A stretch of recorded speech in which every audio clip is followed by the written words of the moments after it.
the fourth book of his Republic, Plato states his myth of the metals, trying to both explain natural differences between individuals and provide a justification for his class system, his very rigid class system that he institutes in his Republic.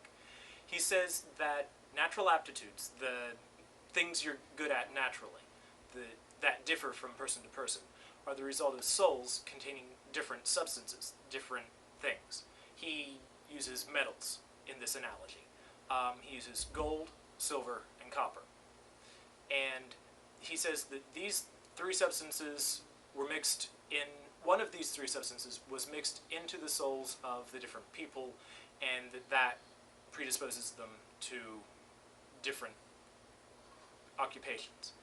He says that Plato says that gold was mixed by the gods into the souls of the guardians, the rulers of the class, of the Republic. They themselves are governed by reason, and this predisposes them to lives of contemplation, and those two things make them suitable for ruling the Republic. Next down in the metals hierarchy and in the class hierarchy is silver, which is in the souls of the auxiliaries.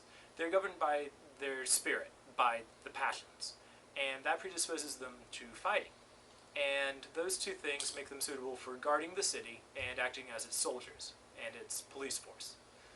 Down below gold, below silver, below guardians, and below auxiliaries is copper, which is mixed into the souls of the artisans. This is Plato's lowest class, and they're governed by their appetites, their animalistic, their physical, their sensory appetites, which is, in Plato's idealistic philosophy, what you want to get rid of.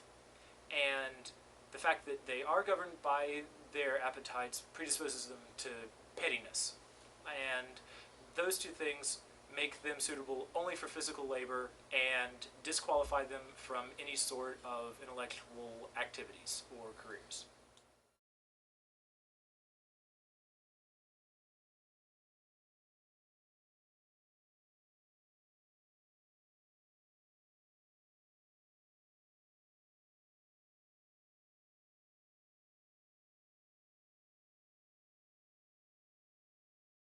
For the learning V for the Republic, the focus question is, what exactly is the myth of the metals?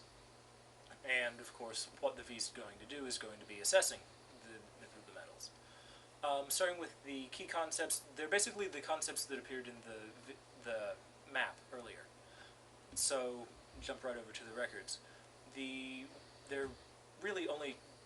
There are two excellent quotes to bring into this V. The first one tells that it's actually divine intervention that mixes the metals into the souls of the different people. And that the second one tells how important the myth of the metals is to the Republic. The rulers therefore have received this, to observe nothing more closely than the children that are born, to see which of these metals enter into the composition of their souls. That's important because later on in this section, Plato says that there's this fake prophecy. Of course, this is a lie that he's saying. He admits that this is a lie that he's going to tell to the people to set up his Republic, but he says that there's also this fake prophecy that says that if a copper person becomes a guardian, the Republic will surely fall, descend into chaos. So that's why the guardians, the people with supposedly golden souls, must keep watch over the children. Sort of like what they do in The Giver. The transformations are basically summaries of the records using sort of the words from the key concepts. The natural aptitudes are a result of the differing substances, that the more worthy the natural ability, the more precious the metal that was mixed in, and that natural predisposition makes people suitable for different tasks. Basically, the principles over on the left-hand side are the sentences formed in the key concept map, telling about how the gold is in the guardian souls and how it makes them good rulers, and so on for the other three things. The knowledge claim for this is that the natural abilities that Plato says he knows that the various natural abilities that people have are the result of them having different substances put into their individual souls. The value claim is that the more intellectual a person is, the greater worth they have as a person. Plato would probably rather sacrifice a whole horde of copper-souled artisans and farmers than he would one golden-souled philosopher king. The theory, the thing that summarizes all of this, the entire myth, is that by telling the citizens of the Republic that their natural gifts are the result of their differing souls, then they will be content with their assigned role and station. This keeps, the myth of the metals keeps them from being social climbers, from farmers trying to lift themselves up in their own lifetimes to the realm of politics.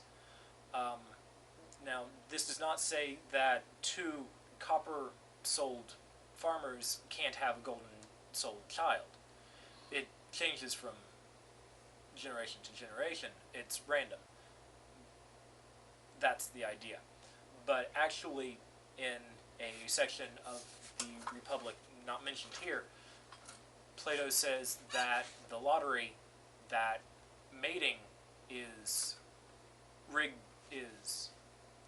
set up by is actually rigged so that golden-souled people will tend to be joined by this lottery more often than a silver and a copper or a golden and anything else. How trustworthy are the guardians for identifying accurately the nature of the souls of the children? Plato says that they would be completely trustworthy and completely accurate also, because they are the philosophers. They go through 3 decades worth of education, ending with them finally sitting out by themselves mostly, contemplating philosophy and trying to discover the form of the good, which is the ultimate reality for Plato.